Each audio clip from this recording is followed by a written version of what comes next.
Hello guys, good day. So meron na naman po tayong barya ngayon dito. Ayan, ito po ay mga 10 piso coins.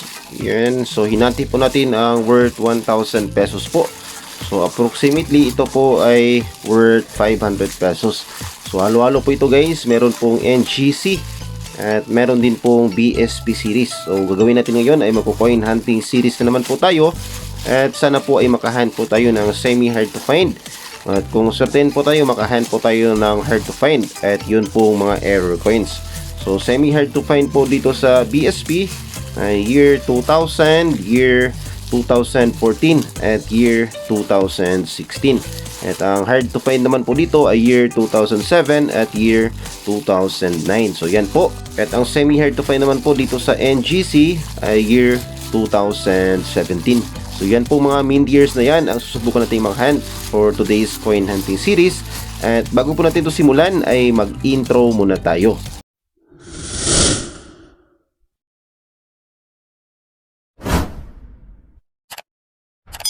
Ayan, hello po sa inyo lahat. Good day, magandang araw, mayong adlaw sa inyong tanan at welcome back po sa aking channel.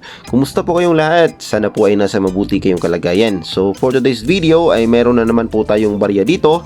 At ang gagawin naman po natin ngayon ay magko-coin hunting series naman po tayo. So mga 10 piso coins po ito, approximately 500 pesos po. So halo-halo nga po ito, meron pong NGC at BSP series. So sana po makahunt tayo ngayon ng mga semi hard to find at mga error coins para po madagdagan ng ating mga collections dito sa 10 piso BSP at NGC. So ayan guys, simulan na po natin to kaagad. First coin, first batch, year 2006. Ayan, BSP common. Next coin, year 2015. Common po yan, isang variant lamang. Next coin, year 2011, common. Next coin, year 2002, common. Next, year 2015 again. So isa tong year 2015 sa mga candidate natin for updating mamaya. Next coin, year 2004, common. Next coin, year 2003, common. So shoutout pala dyan sa ating mga kaibigan dito sa coin industry. Sina Sir Money Collector, shoutout idol. Kay Sir CNS Vlogs PH, kay Sir Kwentong Barya, kay Sir Coin Banknotes TV, ayan, shoutout. Kay Sir Nelson Alquino, ayan, shoutout sa iyo sir. Kay Sir Saudi Boy TV, shoutout. At meron ditong naligaw na commemorative coin ni General Miguel Malvar. Hindi na po kagandahan yung condition, kaya hayaan na lang po natin ito sa circulation.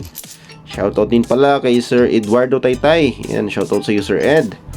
Kay Sir Rolando Quijada na masugid nating tagapagsubaybay.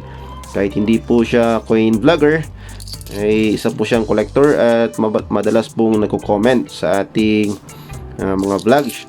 Shoutout sa iyo sir, maraming salamat po sa suporta. So yan, down with our last coin of the first batch. Anong taon ito? Year 2008. Pero ito ay reverse 1, so ito po ay common.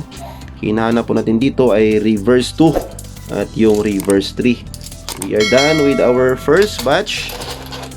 Guys, proceed tayo sa second batch. Sana makahunt pa tayo ngayon. Wala pa tayong nahunt na semi hard to find.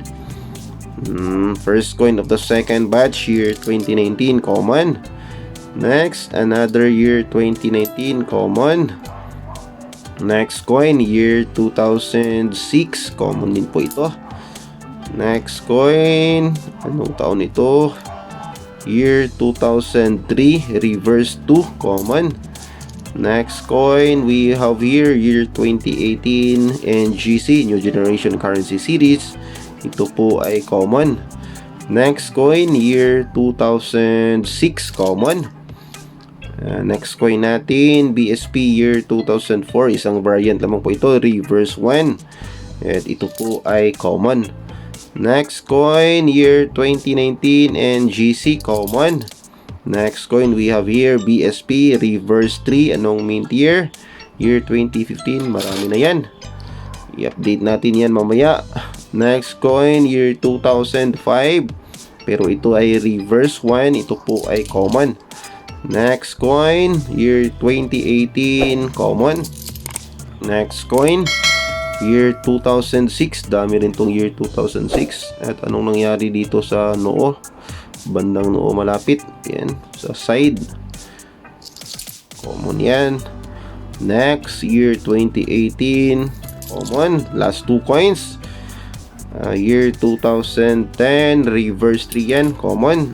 And finally, sa second batch, last coin, year 2019, common. So we are done with the second batch. Wala pa talaga tayong na-hand, guys. Sana hindi tayo mabukya ngayon. Done with the last and final batch of coins, final set. So first coin of the last batch, year 2006, common. Dami itong year 2006 ngayon ah. Next, year 2002, common. Next coin, reverse 1, year 2002 again. Yan, dami. Next, year 2004, reverse 1, common. Next coin, year 2018, common. Another year 2002, marami ito ngayon. Next, year 2002 na naman. Dami ah.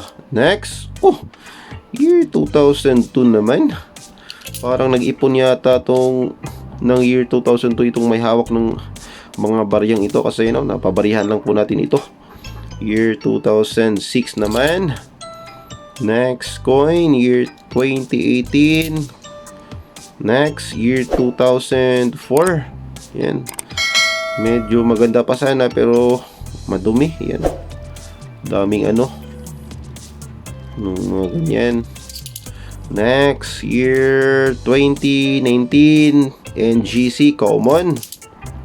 Next coin, year 2019. So hinanap po natin dito year 2017 at napakailap na po. Parang malapit na po maging hard to find. Yan. Next, year 2017. Hindi po ito yung hinanap natin na year 2017. Yun pong NGC. Ito po ay year 2017 na BSP. So yung isang series po, yung kasunod na series, NGC. Next, year 2004, common. Next coin, year 2019, common. And finally, our final coin for today's coin hunting ay year 2002. So marami talaga year 2002. So yan guys, we are done with our coin hunting series for today. And sadly, wala tayong na-hunt ngayon. Well, anyway, i-update natin itong naitabi nating 2 piraso na year 2015 kung magkano na ba ang kasalukuyang percentage nito at price appraisal basing po sa talaan ng Numista. Yan, n.numista.com. Bisitahin natin ang n.numista.com para i-check natin ang year 2015. So kapag kayo po ay baguhan pa lamang sa coin hunting, i-check na po ang n.numista.com. At maganda dito kasi yung gusto nyo pong malaman sa mga variations, ayan, yung mga reverse die type varieties, dito nyo po malalaman ang kaibahan. So i-check nyo po dito sa n.numista.com for your reference po, para mas magka-idea kayo dito sa mga barya natin. Ayan, punta tayo guys sa year 2015. Ayan, dito sa year 2015 guys, isang variant lamang po, reverse 3B, at ang kanyang kasalukuyang percentage ay 5%. So 5% medyo maliit na rin po, or mababa na rin po ang percentage, pero maliit pa po ang price appraisal niya dito. Yan, as you can see, may 3 price appraisal po as of the moment. Sa kanyang extra fine, 11 pesos. Sa kanyang almost uncirculated na condition ay 18 pesos. At sa kanyang uncirculated na condition naman po ay 25 pesos. So ayan po ang current status nitong year 2015 na BSP series, isang variation lamang. And as of the moment, ito po ay common pa po. Mababa pa po ang kanyang price appraisal. So kapag kayo po ay merong hawak na year 2015, ay mas mainam po na piliin nyo lang po muna yung mga magaganda po yung condition, yung mga uncirculated or almost uncirculated na condition. So yan guys, ang update natin sa year 2015 at sana po ay nakapagbigay na naman ako ng kaunting kalaman, kaunting update sa inyo regarding po dito sa ating hobby na coin collecting. At kung bago ka pa lamang po sa aking channel ay huwag mo na rin kalimutang mag-like, mag-comment, mag-share at mag-subscribe. At pakipindot na rin ang notification bell para updated ka sa mga susunod kong videos. And that's it for this video guys, and we'll see you again next time. God bless.